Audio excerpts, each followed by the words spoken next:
தமிழர் ஆட்சி பார்த்துட்டு இருக்க எல்லாருக்குமே வணக்கம். சமீபத்தில் சீமானவர்களை எல்லாருமே அங்கீகாரம் கொடுக்க ஆரம்பிச்சிட்டாங்க அப்படின்றது ஒன்று இருக்குது. விகடனாக இருக்கட்டும், தினத்தந்தியாக இருக்கட்டும் போன்ற பத்திரிகைகள்லாம் கூட சீமானவர்களை பயங்கரமாக புகழ்ந்து பேசுகிறாங்க அப்படின்றது ஒன்று இருக்குது.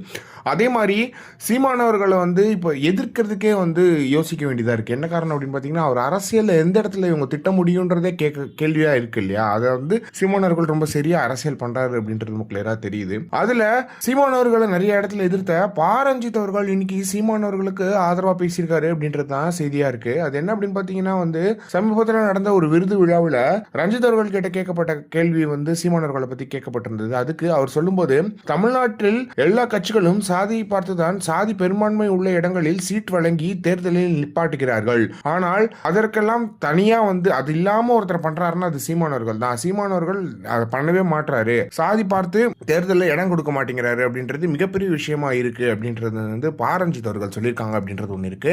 அதே மேடையில் சீமான் அவர்களை பயங்கரமா பாராட்டி இருக்காரு மாரி செல்வராஜ் அப்படின்றதும் செய்தியா இருக்கு. மாரி செல்வராஜ் அவர்கள் சொல்லும்போது என்ன சொல்லியிருந்தார் அப்படின்னு பாத்தீங்கன்னா, அண்ணன் சீமான் அவர்கள் வெங்காயம் உரிச்சுக்கிட்டே எனக்கு கதை சொன்ன காலங்கள்லாம் ஞாபகம் இருக்கு. அவரை மாதிரி கதை சொல்றதுக்கு யாராலையுமே முடியாது, ரொம்ப அழகா கதையை சொல்லுவாரு அப்படின்றத மாரி செல்வராஜ் அவர்களும் சொல்லியிருக்காங்க. இப்படி தமிழ் சினிமாவோட முக்கியமான இயக்குநர்கள் சீமான் அவர்களை மாறி மாறி பாராட்டுறது பார்க்கவே ரொம்ப மகிழ்ச்சியா இருக்கு அப்படின்றது ரொம்ப முக்கியமான செய்தியா இருக்கு. இதை வச்சு நீங்க யோசிக்கலாம். இப்போ அவரெல்லாம் ரஞ்சித் அவர்கள்லாம் திமுகவுக்கு போனவாட்டி ஓட்டு போட்டுன்றத பகிரங்கமா வெளியே சொன்னாரு. ஆனா இன்னைக்கு அதை பண்ண மாட்டாரு. மாரி செல்வராஜ் அவர்கள் சமீபத்தில் சொல்லும் போது என்ன சொல்லிருந்தாரு அப்படின்னு பாத்தீங்கன்னா, உதயநிதிக்கு திமுகவுக்கு ஒரு பாட்டே டைரக்ட் பண்ற அளவுக்கு மாரி செல்வராஜ் தயாரா இருக்காரு அப்படின்றது ஒன்று இருக்கு.